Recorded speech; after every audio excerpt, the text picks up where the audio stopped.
freaking love this guitar. So this is the Guild BT258E. They're like 629 bucks, preposterously, just so much freaking guitar for the money. And this is my new studio, so this is like the second video I filmed in here. I know it's echoey.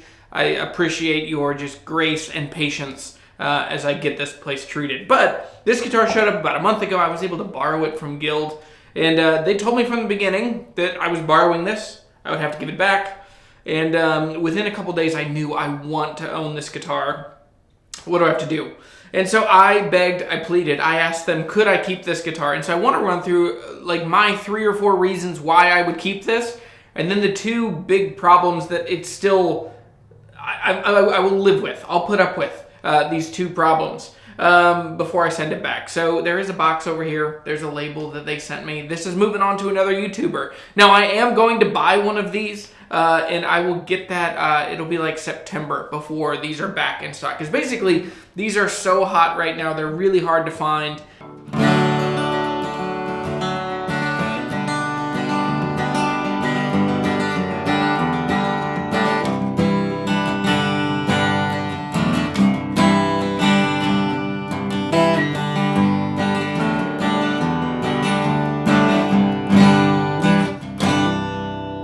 For me personally, here are my couple reasons why I would keep such a giant, preposterous, strange and unusual guitar. Number 1, it's just awesome.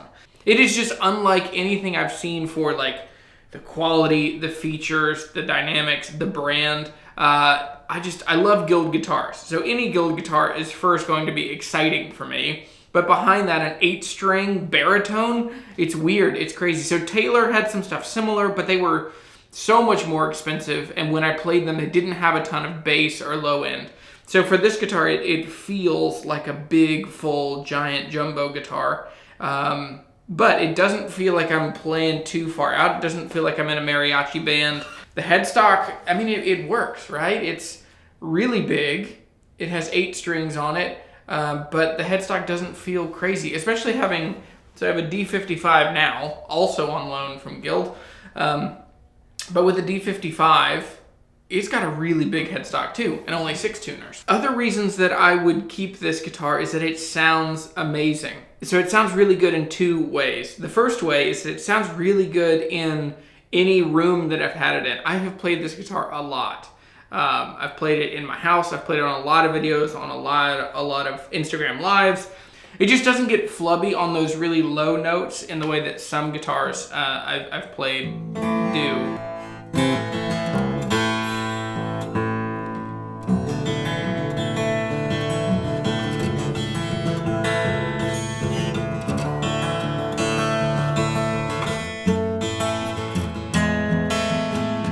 And then it also sounds amazing. The pickup in here, it's the Fishman, I forget the name of the system in it. It sounds killer. I've played this in 2 bigger PAs, and then I've also played it through my Fender acoustic amp here at the house and in the studio. It sounds monstrous. It sounds balanced and clear. It doesn't, there's a ton of volume coming out of the pickup, so you have a lot of headroom and a lot of ways to make it sound really great.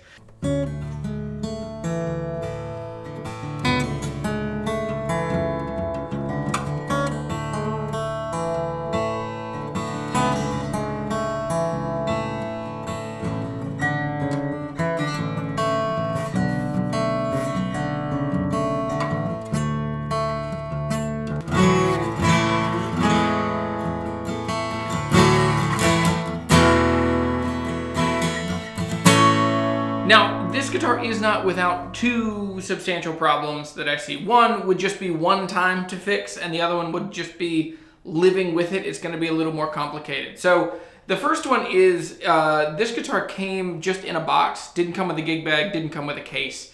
That's a problem. I would really like to see a guitar like this come with a case or at least a gig bag. Because, and I understand why they probably didn't, it is really, really hard to find a case that is 17 inches and can accommodate a 27-inch scale length. So maybe an acoustic bass case. So that's my top of my list. If I'm gonna own this guitar, I have to have a hard case or a really good gig bag. And so I'm gonna spend the next couple months looking for one. I'll let you know how it goes. If I do find one and this is in the future, I'll put a link in the description down below. Now the other thing is that this is a baritone, so that's tricky to find guitar strings, and then it's also an 8-string baritone. So what you would have to do, I have found there are 2 sets that are like readily available that you can find, and then there's also a baritone set in the EXP. I'll put a thing down here in a description in the card. Now, both of those, they only are the 6 strings that you'd need, so you'd also have to buy, and I forget, it's just off the top of my head, what is it, a 10 and a 12? 10 and a 14. In the end, I can live with it. But, so you would have to buy 2 extra strings each set.